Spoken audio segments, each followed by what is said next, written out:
ओम नमः शिवाय। हम लोग आज शिव पुराण से रुद्र संहिता से पार्वती जी अपनी मैल से गणेश को उत्पन्न करके द्वारपाल पद पर नियुक्त करना, गणेश द्वारा शिव जी के रोके जाने पर उनका शिव गुणों के साथ भयंकर संग्राम, शिव जी द्वारा गणेश का शिरच्छेदन, कुपित हुई शिवा का शक्तियों को उत्पन्न करना और उनके द्वारा प्रलय मचाना, देवताओं और ऋषियों का स्तवन द्वारा पार्वती को प्रसन्न करना, उनके द्वारा पुत्र को जिलाए जाने की बात कही जाने पर शिवजी के आज्ञानुसार हाथी का सिर लाया जाना और उसे गणेश के छठ से छोड़कर उन्हें जीवित करना। सूत जी कहते हैं, तारकारी कुमार के उत्तम एवं अद्भुत वृत्तांत को सुनकर नारद जी को बड़ी प्रसन्नता हुई। उन्होंने पुनः प्रेम पूर्वक ब्रह्मा जी से पूछा था, अब गणेश जी का उत्तम चरित्र सुनना चाहता हूँ। आप उनका जन्म वृत्तांत तथा दिव्य चरित्र जो संपूर्ण मंगलों के लिए भी मंगल स्वरूप है वर्णन कीजिए। फिर सूत जी कहते हैं, महामुनि नारद का ऐसा वचन सुनकर ब्रह्मा जी का मन हर्ष से गदगद हो गए थे।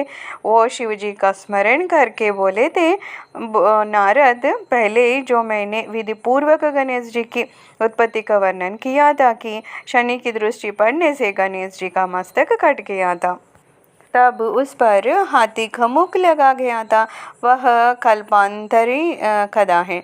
अब श्वेत कल्पा में घटित हुई गणेश जी का जन्म कथा का वर्णन करता हूँ, जिसमें कृपालु शंकर ने ही उनका मस्तक काट लिया था। मुने, इस विषय में तुम्हें संदेह नहीं करना चाहिए, क्योंकि भगवान शंभु कल्याणकारी सृष्टिकर्ता और सबके स्वामी हैं। वे ही सगुण और निर्गुण भी हैं। उन्हीं की लीला से सारे विश्व की सृष्टि, रक्षा और विनाश होता है। मुनिश्रेष्ठ, अब प्रस्तुत विषय को आधारपूर्वक श्रवण करिए। एक समय पार्वती जी की जया विजया नाम वाली सखियाँ उनके पास आकर विचार करने लगी। सखी सभी गण रुद्र के ही हैं। नंदी भृंगी आदि जो हमारे हैं वे भी शिव के ही आज्ञा पालन में तत्पर रहते हैं। जो असंख्य प्रमद गण हैं तब सदाशिव नंदी को डरा धमका कर घर के भीतर चले गए थे। शंकर जी को आते देखकर स्नान करती हुई जगतजननी पार्वती उठकर खड़ी हो गई थी। उस समय उनको बड़ी लज्जा आई थी, वे आश्चर्यचकित हो गई थी। उस अवसर पर उन्होंने सखियों के वचन को हितकारक तथा सुखप्रद मान लिया था। उस समय ऐसी घटना घटित होने पर परमाया परमेश्वरी शिव पत्नी पार्वती ने मन में ऐसा विचार किया कि मेरा कोई एक ऐसा सेवक होना चाहिए जो परम शुभ कार्य कुशल और मेरी ही आज्ञा में तत्पर रहने वाला हो, उससे धनिक भी विचलित होने वाला ना हो। यूं विचार कर पार्वती देवी ने अपने शरीर की महिला से एक ऐसे चेतन पुरुष का निर्माण किया जो संपूर्ण शुभ लक्षणों से संयुक्त था। उसके सभी अंग सुंदर एवं दोष रहित थे। उसका वह शरीर विशाल, परम शोभायमान और महान बल पराक्रम से संपन्न थे। देवी ने उसे अनेक प्रकार के वस्त्र, नाना प्रकार के आभूषण और बहुत सा उत्तम आशीर्वाद देकर कहा, तुम मेरे पुत्र हो, मेरे अपने ही हो। तुम्हारे समान प्यारा मेरा यहाँ कोई दूसरा नहीं है। पार्वती के ऐसा कहने पर वह पुरुष उन्हें नमस्कार करके बोला, माँ, आज आपको कौन सा कार्य आ पड़ा है, मैं आपके कथनानुसार उसे पूर्ण करूँगा। तो गणेश के यूँ पूछने पर पार्वती जी ने अपने पुत्र को उत्तर देते हुए बोली, तात तुम मेरे पुत्र हो, मेरे अपने हो, अतः तुम मेरी बात सुनो। आज से तुम मेरे द्वारपाल हो जाओ। शत्रु मेरी आज्ञा के बिना कोई भी हठपूर्वक मेरे महल के भीतर प्रवेश ना करने पाए, चाहे वह कहीं से भी आए, कोई भी हो। बेटा, यह मैंने तुमसे बिल्कुल सच बात कही है। तो ब्रह्मा जी कहते हैं, मुने, यूँ कहकर पार्वती जी ने गणेश के हाथ में एक सुदृढ़ छड़ी दे दी। उस समय उनके सुंदर रूप को निहार कर पार्वती हर्षमग्न हो गई थी। उन्होंने परम प्रेम पूर्वक अपने पुत्र का मुख चूमा और कृपा परवश हो छाती से लगा लिया था। फिर दंडधारी गणराज ने अपने द्वार पर स्थापित कर दिया। तो बेटा नारद, तदनंतर पार्वती नंदन महावीर गणेश पार्वती की हित कामना से हाथ में छड़ी लेकर गृह द्वार पर पहरा देने लगे थे। उधर शिवा अपने पुत्र गणेश को अपने दरवाजे पर नियुक्त करके स्वयं सखियों के साथ स्नान करने लगी थी। मुनि श्रेष्ठ इसी समय भगवान शिव, जो परम कौतुकी तथा नाना प्रकार की लीलाएं रचने में निपुण है, द्वार पर आ पहुंचे थे। गणेश उन पार्वतीपति को पहचानते तो थे नहीं, अतः बोल उठे थे, देव माता की आज्ञा के बिना तुम अभी भीतर न जाओ। माता स्नान करने बैठ गई हैं, तुम कहाँ जाना चाहते हो? इस समय यहाँ से हट जाओ। यो कहकर गणेश ने उन्हें रोकने के लिए छड़ी हाथ में ले लिया था। उन्हें ऐसा करते देख शिव जी बोले थे, मूर्ख, तो किससे रोक रहा है? दुर्बुद्धे, क्या तू मुझे नहीं जानता? मैं शिव के अतिरिक्त और कोई नहीं हूँ। फिर महेश्वर के गण उसे समझाकर हटाने के लिए वहाँ आए थे और सर्वव्यापी भगवान शंकर की आज्ञा से तुम्हें हटाने के लिए यहाँ आए हैं। तुम्हें भी घण समझकर हम लोगों ने मारा नहीं है, अन्यथा तुम कब के मारे गए होते। अब कुशल इसी में है कि तुम स्वतः ही दूर हट जाओ। क्यों व्यर्थ अपनी मृत्यु बुला रहे हो? तो ब्रह्मा जी कहते हैं, मुने, यो कहे जाने पर भी गिरिजानंदन गणेश निर्भय ही बने रहे। उन्होंने शिवगणों को फटकारा और दरवाजे को नहीं छोड़ा। तब उन सभी शिवगणों ने शिव जी के पास जाकर सारा वृत्तांत उन्हें सुनाया।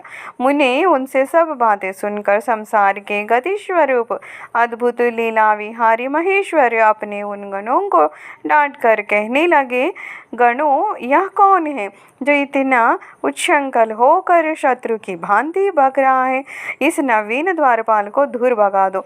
तुम लोग नपुंसक की तरह खड़े होकर उसका वृत्तांत मुझे क्यों सुना रहे हो? विचित्र लीला रचने वाले अपने स्वामी शंकर के यूं कहने पर वे गण पुनः वहीं लौट गए थे। तदनंतर गणेश द्वारा पुनः रोके जाने पर शिव जी ने गणों को आज्ञा दी कि तुम पता लगाओ यह कौन है और क्यों ऐसा कर रहा है। तो गणों ने पता लगाकर बताया कि ये श्री गिरिजा के पुत्र हैं तथा द्वारपाल के रूप में बैठे हैं। तब लीला रूप शंकर ने विचित्र लीला करनी चाहिए तथा अपने गणों का गर्व भी गलित करना चाहता था। इसलिए गणों को तथा देवताओं को बुलाकर गणेश जी से भीषण युद्ध करवाया, पर वे कोई भी गणेश को पराजित न कर सके थे। तब स्वयं शूलपाणि महेश्वर आए थे। गणेश जी ने माता के चरणों का स्मरण किया, तब शक्ति ने उन्हें बल प्रदान कर दिया। सभी देवता शिव जी के पक्ष में आ गए थे। घोर युद्ध हुआ था। अंत तो घरत्वा स्वयं शूलपाणि महेश्वर ने आकर त्रिशूल से गणेश जी का सिर काट दिए थे। जब यह समाचार पार्वती जी को मिला तब वे क्रुद्ध हो गई थी और बहुत सी शक्तियों को उत्पन्न करके उन्होंने बिना विचार के उन्हें प्रलय करने की आज्ञा दे दी थी। फिर तो शक्तियों के द्वारा प्रलय मचाई जाने लगी। उन शक्तियों का वह जाज्वल्यमान तेज सभी दिशाओं को दग्ध सा किए डालता था। उसे देखकर वे सभी शिवगण भयभीत हो गए थे और भागकर दूर जाकर खड़े थे। तो मुने, इसी समय तुम दिव्यदर्शन नारद वहाँ पहुँचे थे। तुम्हारा वहाँ आने का अभिप्राय देवगणों को सुख पहुँचाना था। तब तुमने मुझ देवताओं सहित शंकर को प्रणाम करके कहा कि इस विषय में सबको मिलकर विचार करना चाहिए। तब वे सभी देवता मुझ महामना के साथ सलाह करने लगे कि इस दुख का शमन कैसे हो सकता है। फिर देवर्षियों ने कहा, जगदम्बे, तुम्हें नमस्कार है। शिवपत्नी, तुम्हें प्रणाम है। चंडिके, तुम्हें हमारे अभिवादन प्राप्त हो। कल्याणी, तुम्हें बारंबार प्रणाम है। हम लोग तुम्हारे चरणों में मस्तक झुकाते हैं। परमेश्वरी, इन सब का अपराध क्षमा करो। शिवे, अब इन्हें शांति प्रदान करो। ऐसे कहकर अत्यंत दीन भाव से व्याकुल हो हाथ जोड़कर चंडिका के सम्मुख खड़े हो गए थे। उनका ऐसा कदम सुनकर चंडिका प्रसन्न हो गई थी, तो उनके हृदय में करुणा का संचार हो आया था। तब वे ऋषियों से बोली, यदि मेरा पुत्र जीवित हो जाए और वह तुम लोगों के मज पूजने मान लिया जाए तो संहार नहीं होगा। यह सुनकर शिव जी ने बोले, ठीक है, जिस प्रकार सारी त्रिलोकी को सुख मिल सके वही करना चाहिए। अतः अब उत्तर दिशा की ओर जाना चाहिए और जो जीव पहले मिले उसका सिर काटकर उस बालक के शरीर पर जोड़ दिया जाएगा। तदनंतर शिव जी की आज्ञा का पालन करने वाले उन देवताओं ने वह सारा कार्य संपन्न किए थे। फिर वो उत्तर दिशा की ओर गए थे। वहाँ उन्हें पहले एक दांत वाला एक हाथी मिली थी।